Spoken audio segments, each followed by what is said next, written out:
घोर अंधेरा। जगन्नाथ मंदिर में सिर्फ कुछ दियों की टिमटिमाती रोशनी गर्भगृह में पसरी खामोशी को तोड़ रही है। मुख्य पुजारी परंपरा के अनुसार भगवान जगन्नाथ की मूर्ति को जगाने और स्नान कराने के लिए प्रवेश करते हैं। दिए की रोशनी में भगवान का मुस्कुराता चेहरा चमकता है। राजेंद्र जी की आंखें रोज की तरह श्रद्धा से झुक जाती हैं, लेकिन आज कुछ अलग है। उनकी नजर भगवान के होठों के कोने पर अटक जाती है। वहाँ कुछ पीला सा लगा है, दाल और चावल का एक दाना। ये क्या है? वे करीब जाकर देखते हैं। यह खिचड़ी का दाना है। भगवान के गालों पर भी हल्के पीले दाग हैं, जैसे किसी बच्चे ने जल्दबाजी में खाकर हाथ पोंछ लिए हों। राजेंद्र जी का दिल बैठ जाता है। मंदिर में खिचड़ी का भोग तो शाम को लगता है, सुबह तो बिल्कुल नहीं। और गर्भगृह में उनके अलावा किसी को आने की इजाजत नहीं। यह अपवित्रता है या कोई चमत्कार? भक्ति जब सारे नियम तोड़ देती है, तो भगवान भी अपने नियम तोड़ देते हैं। ये कहानी किसी भक्त की नहीं, बल्कि उस माँ की है, जिसके लिए भगवान ने अपना सिंहासन छोड़ दिया। जरा सोचिए, भगवान के होठों तक खिचड़ी कैसे पहुँची? कौन था वो जो जगन्नाथ के द्वारों के पार पहुँच गया? वीडियो के अंत में एक सवाल पूछा जाएगा, जिसका जवाब आपको कमेंट में देना है, इसलिए हर दृश्य को ध्यान से देखिएगा। राजा गजपति, एक न्यायप्रिय और धर्मनिष्ठ शासक, अपने मंत्रियों के साथ राज्य के मामलों पर चर्चा कर रहे हैं। तभी घबराए हुए राजेंद्र पुजारी वहाँ पहुँचते हैं। आचार्य राजेंद्र, आप इस समय यहाँ? सब कुशल तो है? महाराज, अनर्थ भी कह सकते हैं और चमत्कार भी। समझ नहीं आ रहा। राजा खड़े हो जाते हैं। दरबार में सन्नाटा छा जाता है। स्पष्ट कहिए आचार्य, क्या हुआ है? महाराज, आज भोर में जब मैं गर्भगृह में गया, तो मैंने प्रभु जगन्नाथ के श्रीमुख पर खिचड़ी के कण देखे। पूरे दरबार में कानाफूसी शुरू हो जाती है। खिचड़ी? सुबह सुबह? ये असंभव है। क्या आपने स्वयं देखा? कोई भ्रम तो नहीं? महाराज, अपनी इन आँखों से देखा है, जैसे किसी ने प्रभु को भोग लगाया हो और उन्होंने उसे स्वीकार भी किया हो। पर सवाल यह है, कौन और कैसे? मंदिर के सारे द्वार बंद थे। राजा गजपति की आंखों में चिंता के साथ साथ एक अजीब सी जिज्ञासा तैर जाती है। ये कोई साधारण घटना नहीं है। या तो ये मंदिर की सुरक्षा में बहुत बड़ी चूक है, या फिर स्वयं प्रभु की कोई लीला। पता लगाइए, आज रात मंदिर की सुरक्षा दोगुनी कर दी जाए, एक परिंदा भी पर न मार पाए। एक छोटी साफ सुथरी झोपड़ी, तुलसी के पौधे के पास मिट्टी के चूल्हे पर एक मिट्टी की हांडी छरी है। कर्माबाई, जिनके चेहरे पर उम्र की झुर्रियों से ज्यादा ममता और भोलापन है, बाजरे की खिचड़ी बना रही है। उनकी हर हरकत में एक लय है, एक प्रेम है। एक साधु ज्ञानानंद वहाँ से गुजरते हुए रुकते हैं। देवी, तुम ये क्या कर रही हो? कर्माबाई मुस्कुराकर उनकी ओर देखती है। प्रणाम महात्मा, अपने लाला के लिए भोग बना रही हूँ। उससे मेरी खिचड़ी बहुत पसंद है। लाला और तुमने अभी तक स्नान भी नहीं किया। बिना स्नान किए भगवान का भोग, ये तो घोर पाप है। शास्त्र इसके विरुद्ध है। कर्माबाई का चेहरा थोड़ा उतर जाता है। उनकी आंखों में एक बच्चे जैसी उलझन है।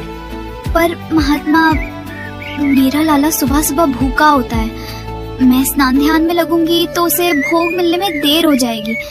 वो बेचैन हो जाता है। मूर्ख स्त्री, भक्ति का अर्थ अनुशासन है। नियम पहले आते हैं, भावना बाद में। भगवान को तुम्हारी मैली खिचड़ी नहीं, शुद्ध मन और तन से दिया गया भोग चाहिए। कल से पहले स्नान, फिर पूजा और तब भोग बनाना, समझे? कर्माबाई चुपचाप सिर झुका लेती है।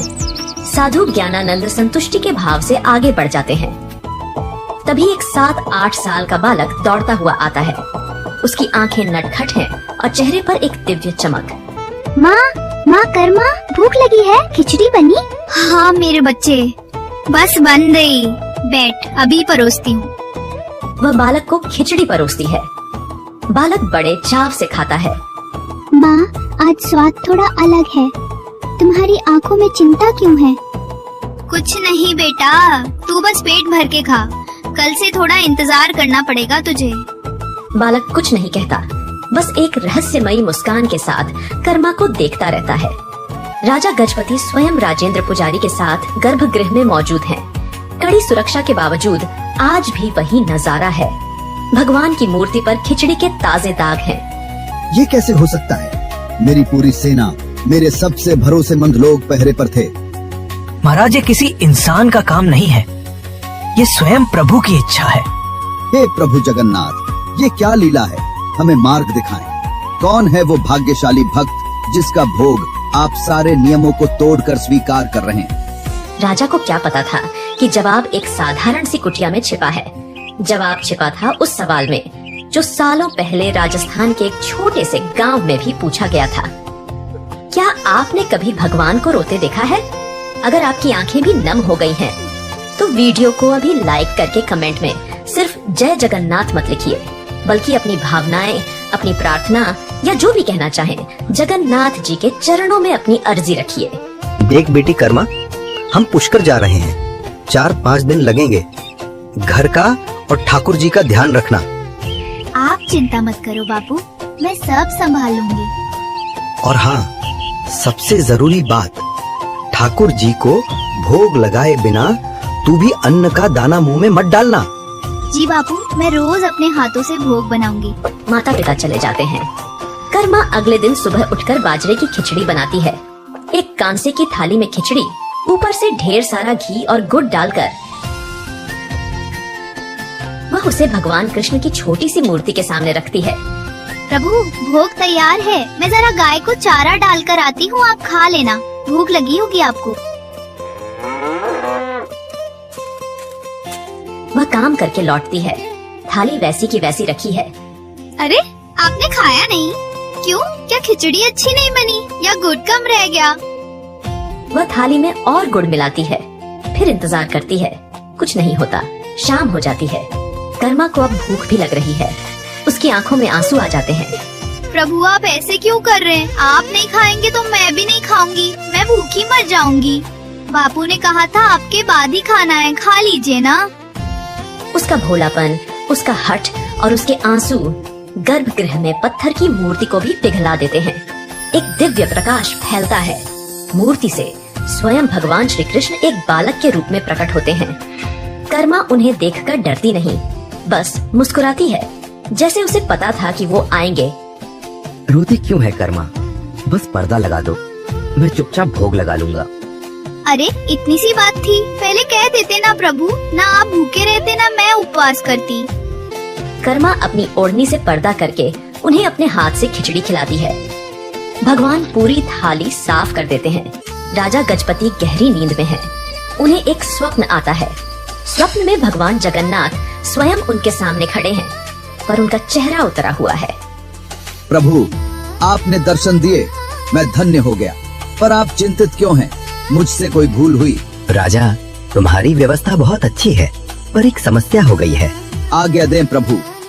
पुरी में मेरी एक माँ रहती है, कर्मा। वो रोज सुबह मुझे बड़े प्यार से खिचड़ी खिलाती है। मुझे उसके हाथ की खिचड़ी खाए बिना चैन नहीं मिलता। राजा हैरान है। पर किसी ज्ञानी ने उसे पूजा पाठ के चक्कर में उलझा दिया है। अब वो स्नान ध्यान करके भोग बनाती है। भूख के मारे मेरा बुरा हाल हो जाता है। जब तक भोग मिलता है, तुम्हारे मंदिर का समय हो जाता है, तो मुझे जल्दी जल्दी खाकर हाथ मुंह पोंछकर यहाँ आना पड़ता है। इसीलिए मेरे मुख पर दाग रह जाते हैं। राजा गजपति की नींद टूट जाती है। वे पसीने से भीगे हुए हैं। उनके चेहरे पर आश्चर्य और भक्ति का मिला जुला भाव है। कर्मा, माँ कर्मा।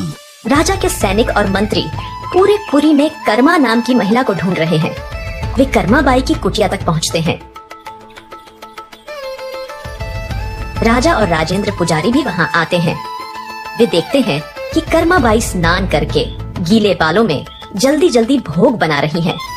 वही नटखट बालक बाहर बैठा इंतजार कर रहा है। माँ, जल्दी करो ना, बहुत जोर की भूख लगी है। राजा और राजेंद्र जी एक दूसरे को देखते हैं। वे समझ जाते हैं ये साधारण बालक नहीं है। तभी साधु ज्ञानानंद भी वहां आ जाते हैं। महाराज, आप यहाँ इस अज्ञानी स्त्री की कुटिया में? महात्मा, जिसे आप अज्ञानी कह रहे हैं, वो स्वयं भगवान जगन्नाथ की माँ हैं। आपके थोपे हुए नियमों के कारण भगवान को भूखा रहना पड़ रहा है। ज्ञानानंद का चेहरा शर्म से झुक जाता है। उसे अपनी भूल का एहसास होता है। वह दौड़कर कर्माबाई के पैरों में गिर पड़ता है। मुझे क्षमा कर दो माँ।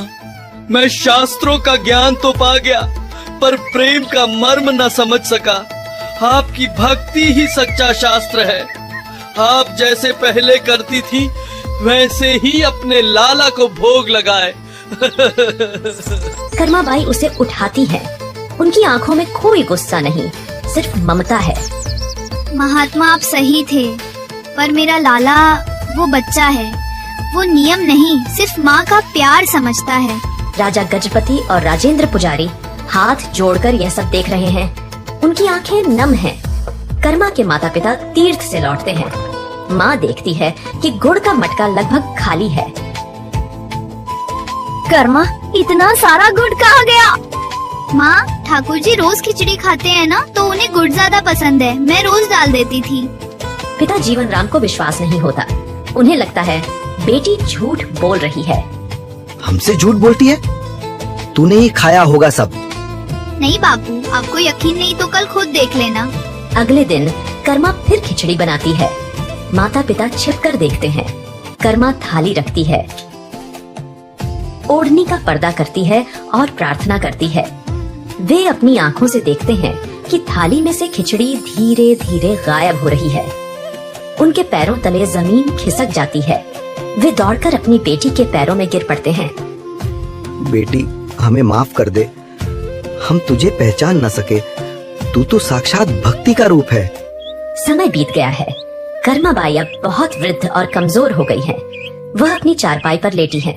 उनकी सांसें धीमी चल रही हैं। वही बालक जो अब भी उतना ही बड़ा है, उनका हाथ पकड़कर उनके पास बैठा है। लाला, अब मुझसे उठा नहीं जाता। आज खिचड़ी कैसे बनाऊंगी? तू भूखा रह जाएगा। तुम चिंता मत करो माँ, तुमने मुझे जीवन भर खिलाया। आज मैं तुम्हें अपने साथ ले जाने आया हूँ, जहाँ तुम्हें मेरे लिए कुछ बनाना नहीं पड़ेगा। कर्माबाई मुस्कुराती हैं और शांति से अपनी आंखें बंद कर लेती हैं। उनकी आत्मा शरीर छोड़ देती है। मंदिर में कोहराम मचा है। भगवान जगन्नाथ की मूर्ति की आंखों से अविरल आंसुओं की धारा बह रही है। पत्थर की मूर्ति रो रही है। राजा गजपति और राजेंद्र पुजारी भागे भागे आते हैं। वे यह दृश्य देखकर कांप उठते हैं। हे प्रभु, ये क्या हो रहा है? हमसे क्या अपराध हुआ? राजा गजपति समझ जाते हैं। वे हाथ जोड़कर प्रार्थना करते हैं। रात को राजा को फिर स्वप्न आता है। भगवान जगन्नाथ एक छोटे बच्चे की तरह सुबक सुबक कर रो रहे हैं। राजा, मेरी माँ चली गई। मेरी कर्मा माँ मुझे छोड़कर चली गई। अब मुझे सुबह सुबह प्यार से खिचड़ी कौन खिलाएगा? अब मैं किसका इंतजार करूंगा? राजा की नींद खुलती है। उनकी आंखों से भी आंसू बह रहे हैं। लेकिन ये एकमात्र माँ नहीं थी। ऐसी और भी कहानियां हैं जहाँ भक्ति ने भगवान को विवश कर दिया। राजा गजपति ने सभी पुजारियों और पूरे राज्य के लोगों को इकट्ठा किया है। उनका चेहरा दृढ़, निश्चय और गहरी भावना से भरा हुआ है। आज से और इस सृष्टि के अंत तक भगवान श्री जगन्नाथ को अर्पित होने वाले 56 भोग से भी पहले सबसे पहला भोग मेरी माँ, भगवान की माँ कर्माबाई के नाम से बाजरे की खिचड़ी का लगाया जाएगा, ताकि मेरे प्रभु को कभी ये न लगे कि उनकी माँ उन्हें छोड़कर चली गई है। उनकी माँ अब यहीं है, हम सबके दिलों में और इस मंदिर की परंपरा में हमेशा के लिए। और इस तरह एक साधारण किसान की बेटी अपने निश्चल प्रेम और भक्ति से जगन्नाथ की माँ बन गई। आज भी जगन्नाथ पुरी में हर सुबह दुनिया के सबसे शक्तिशाली भगवान अपनी माँ के हाथ की खिचड़ी के लिए एक बच्चे की तरह इंतजार करते हैं। अब देखते हैं आप में से किसने इस कहानी को ध्यान से देखा है। एक सवाल है आपके लिए उत्तर दे हो सकता है कि अगली वीडियो में आपका नाम आ जाए। प्रश्न: कर्माबाई पहली बार भगवान को कौन सी चीज का भोग लगाती है? ए, दूध और केला। बी, बाजरे की खिचड़ी। सी, पूरी सब्जी। डी, दूध चावल। सही उत्तर कमेंट में लिखें। अगर आपकी आंखों में भी आंसू आ गए तो आप भी जगन्नाथ के भक्त हैं।